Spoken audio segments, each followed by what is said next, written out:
Bon, j'espère que les gorges sont échauffées, les vocals sont prêts parce que vous savez ce qu'il faut faire là. En bon fan de R&B, vous savez que là tout de suite il est temps de pousser les vocals sur le Same Girl. I could the love of my life. Ah, et on le fait tous en chœur. You, me. Quand je vous dis tout le temps que dans le R&B, il y a une chanson pour toutes les situations possibles et imaginables sur Terre. Bon, comme vous avez pu le voir, l'actualité R&B hip-hop actuellement est un peu dans le ghetto. J'ai pris ma petite manivelle de juge et effectivement pas besoin de vous abonner et tout. Enfin, si vous voulez vous abonner, allez voir des vidéos peut-être de l'analyse musicale faite sur le dernier truc de Beyoncé qui est un peu mon petit film du moment, ou alors la vidéo sur la magnifique Terry Moïse. Mais effectivement ici on est plutôt assis par terre. On est en Louisie Josephi. Assis par terre, voir le monde qui défile. Ça n'a pas dû vous échapper, entre Chris Brown et Quavo de Migos depuis quelques jours, c'est devenu une guerre absolument sans merci sur les réseaux sociaux. Les deux gars se menacent de se fracasser et on parle même de menaces de mort parce que dans le dernier titre de Quavo, il précise qu'il a déjà une balle avec le nom de Chris Brown dessus. Et tout internet se demande pourquoi, comment ça a commencé, même si en vérité, si vous avez vu effectivement le titre par lequel c'est ouvert cette chanson, vous savez que les deux hommes se battent à cause de l'amour. Ce sont de proches chevaliers, ils sortent leurs sabres comme au Moyen-Âge pour protéger leur dulcinée. Enfin, presque.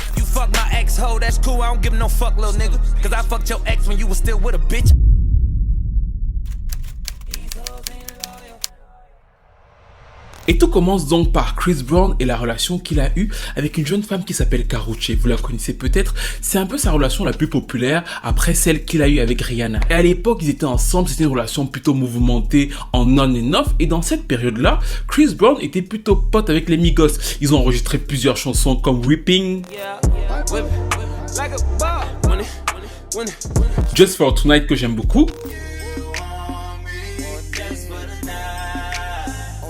ou encore Leaning. Ils étaient plutôt cool. Chris Brown trouvait que les Migos étaient vraiment un groupe de rap qui apportait quelque chose au game, ce qui était véritablement le cas à l'époque. Les gars sont sortis ensemble plusieurs fois et dans le même temps donc Chris Brown était dans cette relation plutôt tendue avec Karrueche. Et au début de l'année 2017, Karrueche a commencé à s'afficher avec Quavo. Mais elle a décidé de s'éloigner plus ou moins de Chris Brown, qu'il était toxique pour elle. Ça a commencé à filtrer dans les magazines et dans plusieurs soirées, on a commencé à la voir s'afficher avec le fameux Quavo. Le cœur de Chris Brown a commencé à chauffer. Il avait gourmand comme disent mes frères ivoiriens, la maladie d'amour comme chantait Michel Sardou et donc du coup, il s'énerve de voir Karrueche le quitter mais surtout s'afficher avec Quavo. Ça s'échauffe en coulisses et il va se passer quelque chose de super important parce que c'est à ce moment précis quand elle va voir comment Chris Brown s'excite alors qu'elle a une nouvelle relation populaire avec un autre rappeur qui est plutôt connu et influent dans le game qui est en train de monter.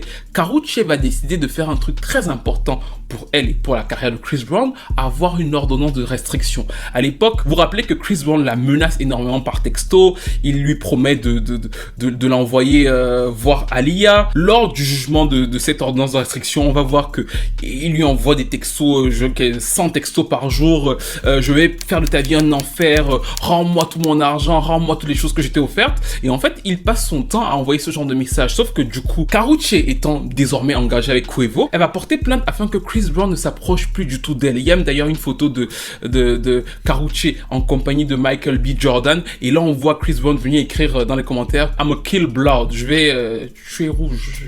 Voilà. Et là, il y a un truc qui se passe. Chris Brown devient fou aux yeux du monde vu qu'il le fait quasiment publiquement. Mais de l'autre côté, Karrueche s'affiche avec Quavo. Et il s'estime donc trahi. Il s'estime d'autant plus trahi que quand elle fait l'ordonnance de restriction, ça fait paraître Chris Brown vraiment pour le fou du métro parce que Quavo et Karrueche sont partout dans les soirées et tout.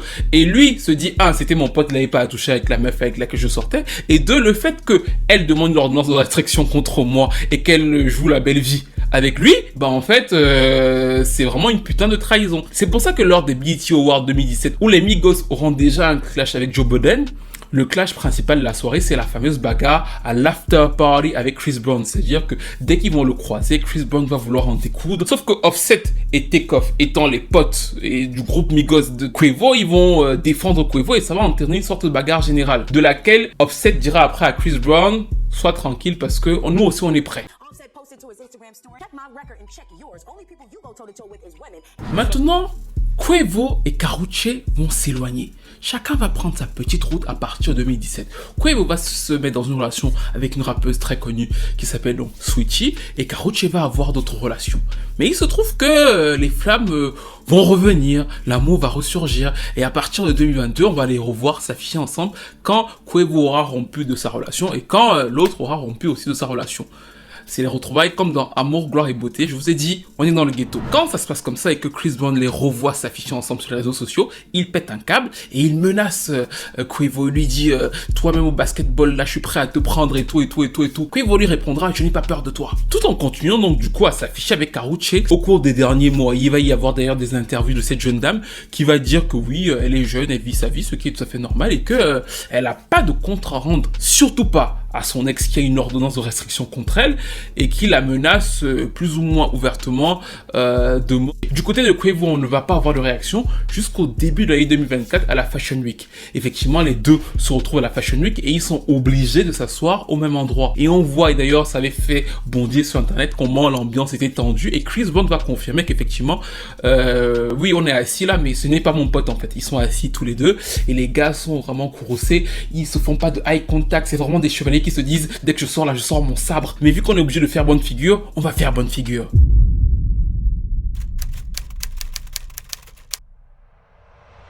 Là, vous vous dites, situation déjà rocambolesque, mais comment est-ce que ça a dérapé pour que ça en arrive à ce qui se passe actuellement?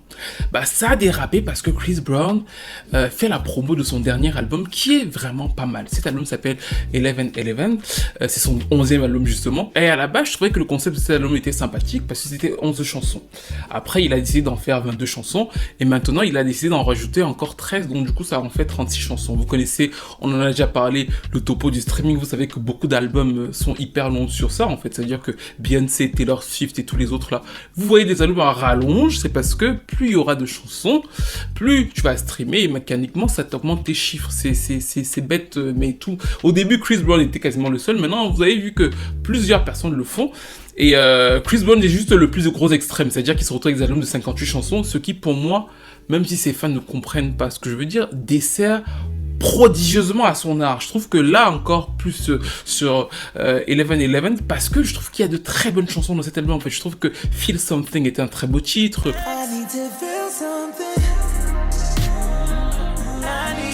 Stutter est un très beau titre. J'aurais vraiment voulu que Stutter soit un single. Je trouvais qu'il y avait quelque chose là-dedans qui rappelle du vieux Chris Brown avec le petit côté un peu back to sleep. Il y a aussi une chanson que j'aime beaucoup qui s'appelle Delusional. Et cette chanson que j'aime beaucoup et qui s'appelle donc Delusional est dans la réédition de l'album. L'album est sorti il y a quelques mois et il n'a pas fait les chiffres de ouf justement, il a fait environ 100 000 ventes au total pour le moment. Et il a réédité l'album avec de nouvelles chansons. Et en sortant dans cette réédition, il y a une chanson qui s'appelle Freak. Dans cette chanson qui s'appelle Freak, il clash nommément Quavo en lui disant que coucher avec mes ex ne fait pas de toi quelqu'un qui est mon égal. Je bois cette petite bouteille parce que je ne connais aucun Quavo. Chris Brown a sorti la chanson le jour de la réédition de son album. On retrouve d'ailleurs aussi Mario. Et je trouve que, alors là, c'est un avis personnel, c'était un mauvais move pour moi. Parce que, en fait, le fait d'avoir mis cette chanson Freak sur la réédition de son album, contrairement à ce qu'on aurait pu se dire, c'est-à-dire que ça va booster ses streams, mais en fait, ça a étouffé l'album. Tout le monde ne parlait que de la diss track de Chris Brown et il ne parlait plus de la réédition de l'album. On retrouvait encore de très bons titres comme ce duo avec Mario. Mais bon, là encore, c'est un choix de Chris Brown qui, de l'autre côté, a complètement relancé une espèce de buzz autour de Quavo, parce que Quavo est un peu vraiment beaucoup dans le creux de sa carrière musicale solo actuellement. Offset même se débat beaucoup mieux que lui globalement. Et donc là, lui, il s'est dit, Chris Brown m'attaque. En 24 heures, il avait déjà sorti une chanson qui s'appelait Tender. On était vraiment dans le haut niveau. Tu t'es mal comporté avec la SALOPE. Maintenant, elle est partie. Elle est avec un vrai thug. Tu ne cesses de l'appeler sur son tel. Elle ne veut pas revenir à la maison. Ne la tabasse pas. Référence à Rihanna. Ce doit être la drogue parce qu'il le traite à plusieurs reprises dans la chanson de Junkie. D'accro à la farine. Et on entend aussi lui dire dis-moi petit frère, ton problème c'est à cause d'une SALOPE. Tu as dit que tu étais plus grand que ça, mais sache que ce n'est pas le cas. C'est parce que j'entre dans le poisson rouge tendrement là-dedans que ça l'a rendu chaud. Et on voit qu'il veut le piquer parce qu'il dit à plusieurs reprises que maintenant que j'ai une relation avec elle, vous voyez comment elle prend du poids, elle est rayonnante. Quand elle était avec toi, elle ne faisait qu'être maigre. C'est-à-dire que le niveau est vraiment très bas. Mais on comprend que c'est fait pour piquer Chris Brown et que Chris Brown, effectivement, a toujours un certain attachement à Karrueche. Qui est donc désormais, et le désormais est très important, de façon plus ou moins officielle, avec Quavo.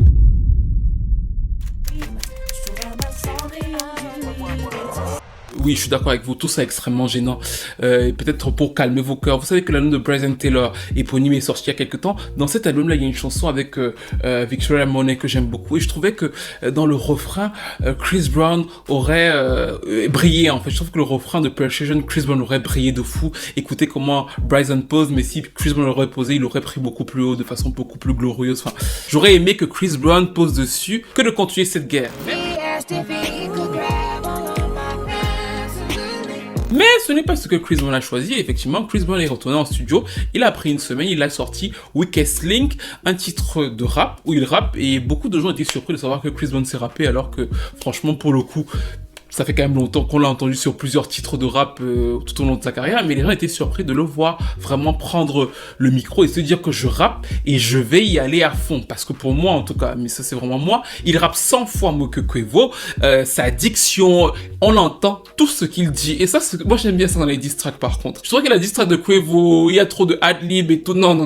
Moi, ce que j'aime dans la diss track de Chris Brown, c'est que pour le niveau auquel nous sommes, au moins j'entends tout ce qu'il dit et je comprends qu'il en peut plus et qu'il veut aller jusqu'au bout des choses. Le bout des choses où il veut aller, effectivement, maintenant, c'est ça qui vous intéresse. Les gens souhaitaient que tu meurs à la place de Takeoff. Il rend hommage à Takeoff, qui est donc le neveu décédé de Quavo, et il lui dit quand même que, ouais, bah, je lui fais un big up parce que Weakest Link, c'est une façon de dire que, en vérité, lui, il est le plus nul des Migos. Et il va un peu plus loin en disant, franchement, quitte à ce que quelqu'un meure, on aurait préféré que ce soit toi. Ensuite, sur le fait que Quavo lui rappelait qu'il frappait les femmes et qu'il avait notamment frappé Rihanna, bah, il lui rappelle que lui aussi a frappé son ex, et ça fait référence à la fameuse vidéo de Quavo et de Sweetie qui se bagarraient dans un ascenseur et qui avait fuité sur internet.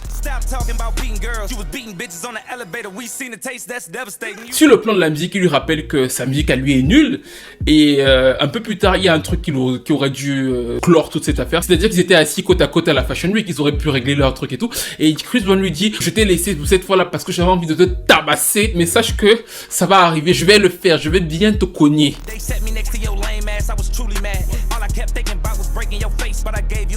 Ne me regardez pas comme ça, je vous ai dit que là on est en Louisie Josephi, ça veut dire qu'on est assis par terre. Est-ce qu'une ampoule grillée a peur du court-circuit? Non, mais le mieux n'est même pas encore arrivé. Le mieux, les gens, c'est le moment de la chanson qui m'a un peu fait bugger. Parce que là, Chris Brown nous explique à un moment que lui, il a aussi un peu fait ce que Beyoncé a fait dans la longue vidéo là-bas que je vous invite à aller voir d'ailleurs. Il a fait une vengeance. Il lui dit dans la vidéo que oui, tu pensais avoir gagné en ayant couché avec mon ex, mais sache que moi aussi j'ai couché avec ton ex pendant qu'elle était avec toi. Oh, et il lui décrit exactement parce que dans Tender, qu'est-ce que l'autre fait? Tender raconte comment lui il est tendre avec Karrueche pendant que Chris Brown était violent avec Karrueche. Lui il fait donc un jeu de mots en disant comment moi j'ai été sweet en elle, vraiment j'ai été aussi très sweet en elle. Pourquoi? Parce qu'elle s'appelle Sweetie. Donc il nous explique effectivement que lui j'ai aussi couché avec la meuf là, Sweetie là, ton ex à toi. Je me suis vengé et c'était bon.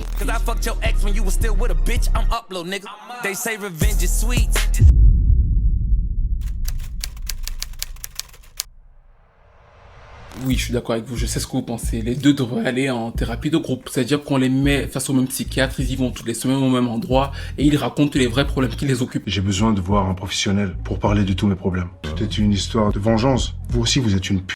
Ah non. Moi, je pense que vous êtes une grosse p***.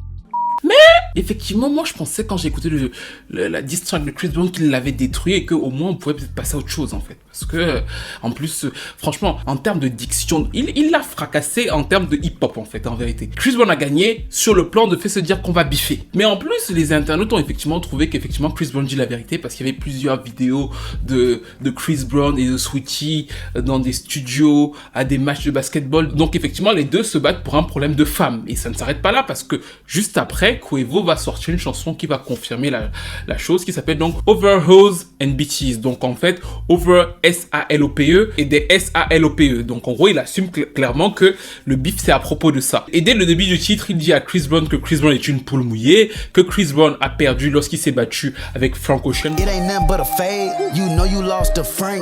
Vous rappelez que Chris Brown avait essayé de frapper Frank Ocean à l'époque. C'était une histoire qui avait fait le buzz, qui avait d'ailleurs causé une friction entre lui et Tyler, le Creator à l'époque. Il rappelle aussi que Chris Brown a frappé Rihanna, qu'il a voulu frapper Tiana Taylor mais que Usher l'en a empêché. Et en fait, bon, si on veut parler de diss track, vraiment de victoire et tout, Chris Brown avait un bon coup sur Weakest Link. Mais il faut avouer que sur cette réponse avec son neveu décédé, il fait venir Quavo, c'est pas trop mal joué. Pourquoi? Parce que d'un coup, ça sonne comme un titre de Migos, c'est assez entêtant. Et que finalement, comme ça ne se joue plus sur le fait de super bien rapper, mais quand même, je trouve que il faut quand même qu'on le note, ça ne se joue plus sur le fait de super bien rapper parce que le chanteur de R&B rappe mieux que lui. En revanche, comme il ne rappe plus aussi bien que le chanteur de R&B, il joue un bon truc, c'est que la chanson est assez entêtante et donc du coup, ce qui marche bien, c'est les punchlines. C'est-à-dire que les punchlines plutôt drôles accrochent. Quand il dit par exemple Crackhead Michael Jackson, dans le flow de la chanson, ça passe bien. En gros, ça veut dire Michael Jackson enfariné. Pourquoi est-ce que je suis en train de me disputer avec ce chanteur qui est devenu un junkie? Chris Brown avait un groupe de rap qui s'appelait Original Hood Boys. Je me rappelais justement que c'est comme ça qu'on sait qu'il s'est rappé en fait. Ça fait quasiment 10-15 ans. Et justement, il a renommé ce groupe-là en Overs, Hoes and Bitches. En gros, c'est toi qui veux te battre aux causes des salopes parce que moi finalement je n'ai rien à y faire. Et d'ailleurs cette petite Saweetie, je peux prendre notre fille mannequin et la transformer en Saweetie du jour au lendemain.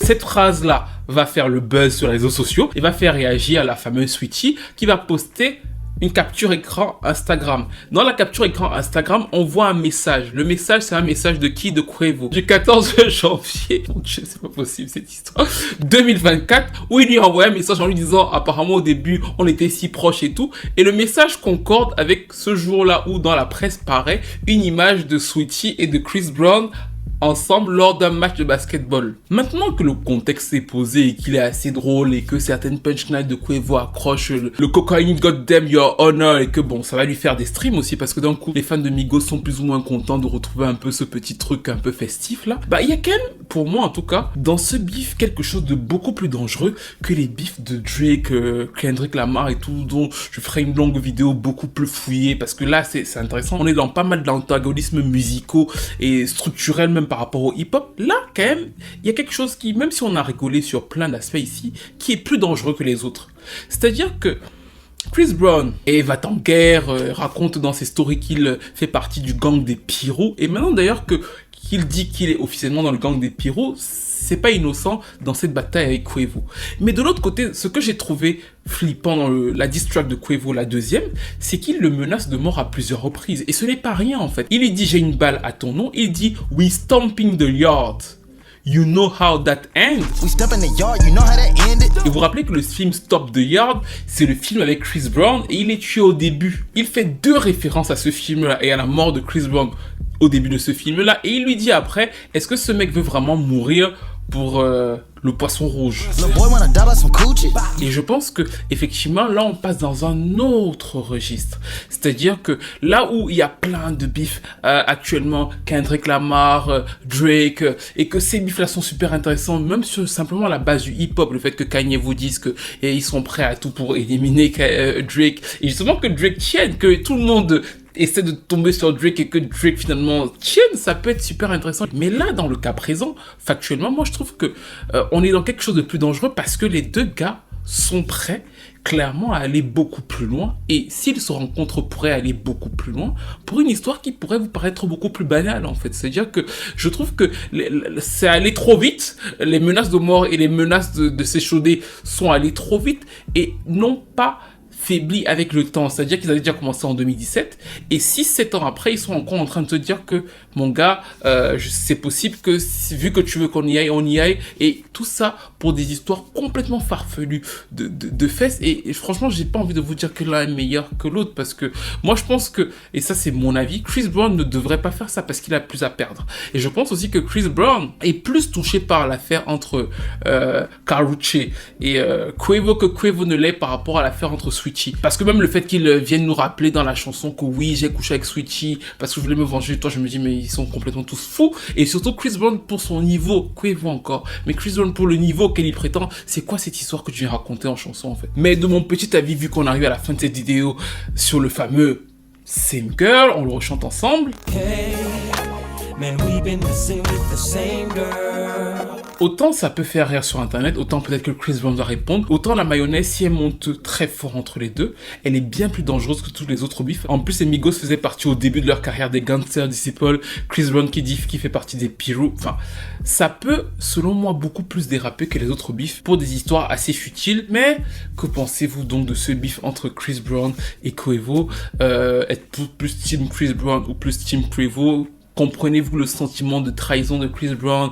Comprenez-vous aussi la position de ces deux femmes-là? Parce que finalement, on les oublie toutes les deux, mais on dirait vraiment que c'est des objets où j'ai du mal à comprendre la psychologie de tout ça. Mais dites-moi comment vous le ressentez. Comment vous comprenez aussi la position de Quavo? J'ai l'impression quand même que lui subit plus le bif qu'il ne le vit, même si c'est effectivement lui le traître de base, vu qu'ils étaient amis et que c'est lui qui va sortir avec Karrueche. J'ai quand même l'impression qu'il ne voulait pas aller directement en bif avec Chris Brown, il voulait juste se sortir avec la meuf. Et finalement, ce que je me suis dit en écoutant tout leur bif, c'est que les gars, ils les traitent que de salopes, de machin, mais ils sont prêts à mourir pour elle. Donc en vérité, c'est elle les maîtresses du jeu en fait. Parce que quand tu vois comment il faut que ils sont misogynes et tout, mais ils sont prêts à aller à la guerre pour elle, franchement.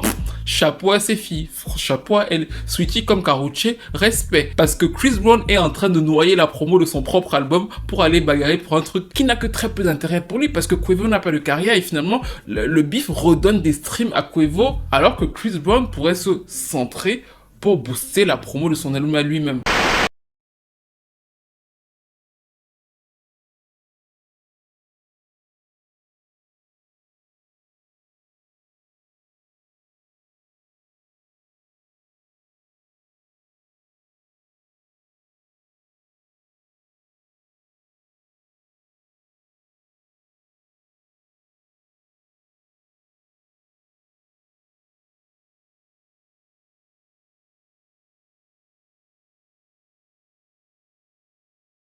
Mais chacun ses choix. Apparemment, l'histoire de Same Girl là, ça fait mal. Moi, je vous ai dit, si ça ne dépendait que de moi, on les enverrait tous les deux dans la même thérapie à la même heure. Mais ce n'est que moi. Donnez-moi vos avis sur toute cette histoire, sur tout ce bif. N'hésitez pas à liker, à commenter, à partager.